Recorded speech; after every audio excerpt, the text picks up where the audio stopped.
Hello, dear fans, friends, and subscribers. This is your Ram with your cricket show, cricket happenings. As you know, I just come on a weekend, try to catch up with all the cricket proceedings that happened during the weekend, also about what's coming up. What I have for you in store here is Australia actually completing a 3-0, 2-0 T20 series win, with the first one being a no result. So it ended up um, a 2-0 verdict, but it was absolutely Australia dominating the T20 series against Pakistan in a magnificent manner, as they completely eliminated Pakistan and they won it. Once again, I mean, you can just imagine how one sided the series was, with Alex Carey not even having a knock with the bat. And then the other match is the most exciting one, which is absolutely mouth-watering, according to me. We are talking about England and New Zealand, and we are talking about the fourth T20 match, where England went on to liven up the series. It was a must-win match for them, and they definitely did it, and they did it in grand style, with David Mallon getting into his maiden T20 century, becoming the second player for England after Alex Hales to score a T20 century. Besides that, Morgan smashed the record of Joss Butler of getting a 50 in 20. But from my watch, I think we have 2 hours time from now, where the grand finale, the final T20, will be played between England and New Zealand. That would be the real decider, and what a contest that is going to be. I can't wait to watch it. England versus New Zealand, the fifth and final T20 coming up. So, and the other match that happened today is West Indies actually clinched ODI series against Afghanistan by beating them today. Nicholas Puran playing a good hand. Mohammad Nabi and Najmullah Zadran tried to play a good hand, but unfortunately, it was very good bowling by the West Indians to actually restrict them, and West Indies actually winning it. I'll have a brief look at that. Also, we have a look at the cricket news. India Bangladesh should be getting into action again. That is another thing where Bangladesh, who registered their first ever, now would be. Now we know the series is leveled. Now would be wanting to put it across India tomorrow in the final game at Nagpur, and we know that Nagpur is a pitch which actually helps the spinners, and it would be loaded for the spinners there, and it should be an interesting tussle there. But Bangladesh would be hoping that they could once again do a repeat of what they did in the first T20, so that they can actually be proud to say that they actually got their first win first series win against India in India. Well, the Indians, we know that how strong they are, but nevertheless, I think we are in for a good contest here. So these are the things that we have in store. And other than that, we look at some cricket news as well, time permitting. So let's kick off then. So let's five-match T20 series is something of a rarity, but nevertheless, England and New Zealand, what a fantastic contest it has been right now. This with the series level 2-2. Now this one was England actually batting first here at the McLean Park in Napier. And England actually putting on a record score of 241 for 3, batting first, and that is a record because the earlier record that they had was against Australia, but here now England put up their highest ever total in T20 cricket, which was 241 for 3.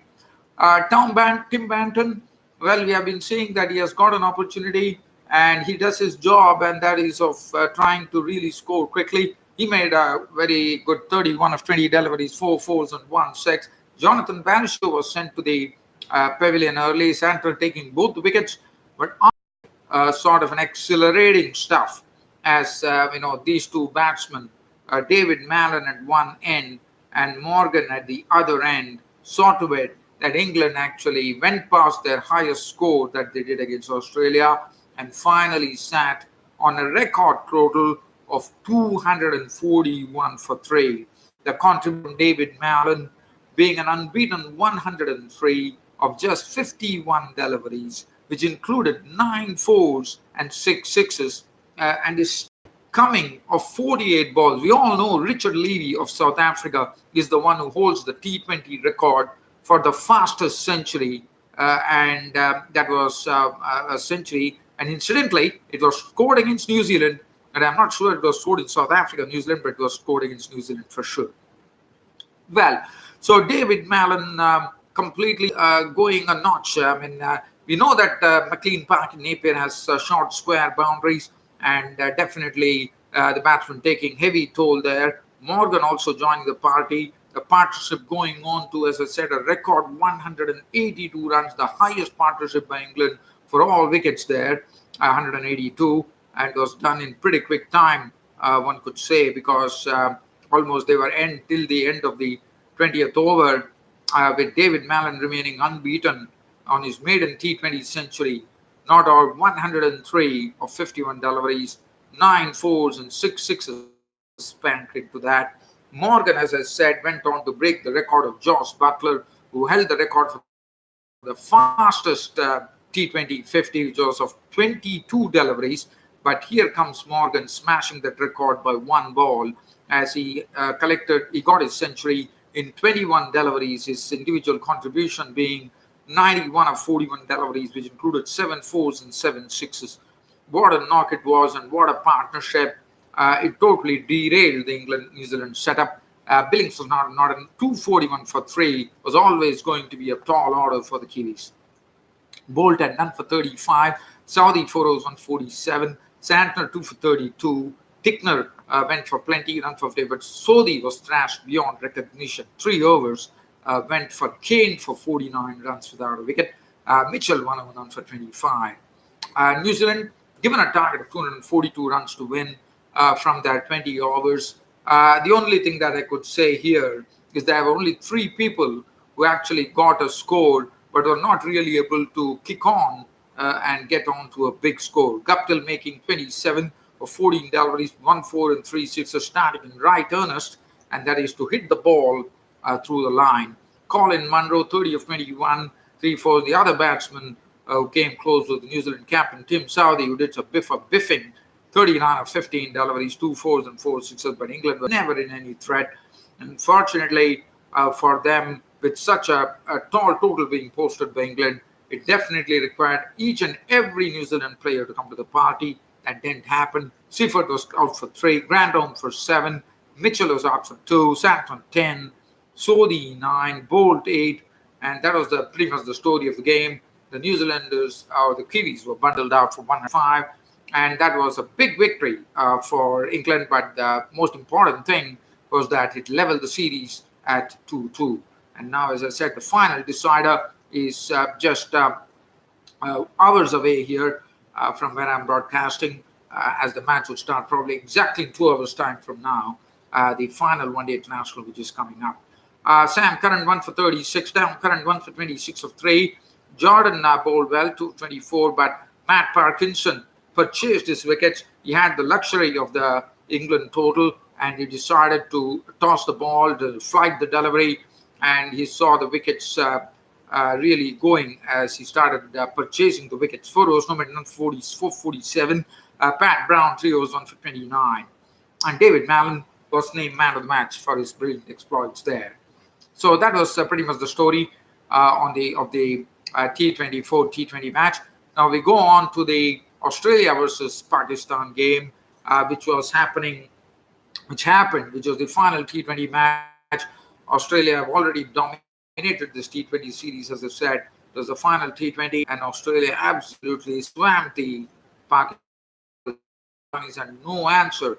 In fact, the Pakistanis were bowled out for 106 batting first on a track here in Perth, which definitely eats the pace of bounces. And pretty much Pakistan had a good chance here, I reckon, because with Patrick Cummins being rested, with Patrick Cummins being rested, there was definitely an opportunity, one reckons, for Pakistan have that opportunity, as there was nothing to worry for Australia because Pat Cummins was replaced by Sean Abbott, and Sean Abbott shown how he could bowl and how well he could for 8. This time did not get his batting stride. He was out for just 6 runs. Imam Ul Haq was out for 14. Rizwan for not, and it all came to that Iftikhar Ahmed has really come, and in this, it was not a good debut for him. He was out to the bowling of Richardson for looking at his dismissal there, Kushdeel Shah. He wanted to really taunt the ball into the mid-wicket region. He wanted to really taunt the ball into the mid-wicket region, but all ended up into the hands of Stark. Other than that, nothing to really talk about. 106 for 8. It's all about talking about only the Aussie bowling. The Aussie bowling, nothing to really talk about. 106 for 8. It's all about talking about only the Aussie bowling. The Aussie bowling was absolutely on the money. Cummins Stark at 220, 4 overs, no in 214. Kane Richardson complimented him admirably, 4 overs, no in 3 for 18, and this has happened. And even Stanley had 4 overs, none for 19. They decided to drop Zampa. Aston Agar, plowing his art very well there, 4 overs, 1 for 25. Now, Australians were given a target of 106, but it was absolutely reduced to nothing, as David Warner and Finch absolutely smashed the Pakistan bowling to all parts of the field, as they finished off the match with a 10-wicket win. Warner was not out on 48 of 35 deliveries, 4 fours and 2 sixes. Aaron Finch was not out on 52 of 36, 4 fours and 3 sixes. If you look at the bowling card there, and thus it was the win for Australia, and also this was something which was very significant, considering the fact that Australia are the ones who are going to be holding the T20 World Cup in the year 2020, the month of October, and they would be very, very glad to see that Australia maintain an impeccable record in T20 cricket. They have not lost a single T20 match in the year 2019. So it's only fitting that the T20 World Cup is being held in Australia. Mohammad Amir, he was done for 25. There were 2 debutants there. There were 1 debutant. In fact, Mohammad Musa was the other bowling debutant. Mohammad Musa, if you have a look at it, he definitely started off well, but his figures were absolutely rearranged. He had figures of 3.5 overs, none for 39. And what one saw from Mohammad Musa was that his bowling action is very short, has his hair like probably one of the former Pakistan bowlers, Mohammad Shami, as you would remember. Mohammad Shami is a good swinger of the ball, as you would remember. And Mohammad Musa has pace, and he actually more like resembling Mohammad Shami, but could not do much. He was his first debut T20 match, not really ending in any favors for him. None for 39. Mohammad Hasnain, was none for 32. Imad Wazim, 1 for 12. And Sean Abbott, for his brilliant bowling, was declared man of the match. So this is as far as these 2 matches were concerned. Now, let's have a look at the West India. As I said, India are taking on Bangladesh. Bangladesh will have an opportunity to get their first ever series win against India. They already got their first T20 win, so they would be definitely hoping that they could actually put it across India. But India, as we know, tomorrow it will be interesting to see whether Khalil Ahmed, who has been leaking runs aplenty, would be replaced by Shardul Thakur. That'd be interesting to see. And as I said, New Zealand and England would be playing their final T20 in Auckland. Should be a sort of a run feast, according to me, as even Auckland also one knows that there are going to be it's a short ground, short boundaries, so one should definitely have a veritable feast of runs. Bangladesh, as I said, this is the final T20, which is come to say how things pan out. India, definitely Bangladesh not to be dismissed, I would say, because Bangladesh definitely have a lot of talent in their ranks, no doubt about it. Now we'll have a look at the other match, and the match that we are talking about is that the West Indies and Afghanistan today played their ODI match. West Indies were actually won the series, ODI series against to my reckoning, that they won it last year, quite a long time, probably in the year 2014, to my reckoning, in Lucknow. Just a particular game between Afghanistan and West Indies. West Indies along with his Mohammad Nabi to resuscitate the situation, and it looked like they were slowly getting there, stabilizing the things. But suddenly we saw, I thought this was the turning point, because Hayden Walsh, founders for West Indies, I think Hayden Walsh is someone who would be a sort of a real boon for West Indies cricket. Because what is happening is that one could see he moves like a gazelle in the field as far as fielding is concerned. And if you are going to really take chances against this bloke, I would say beware, because he's pretty quick at that on both the ends. He can easily transform his weight around,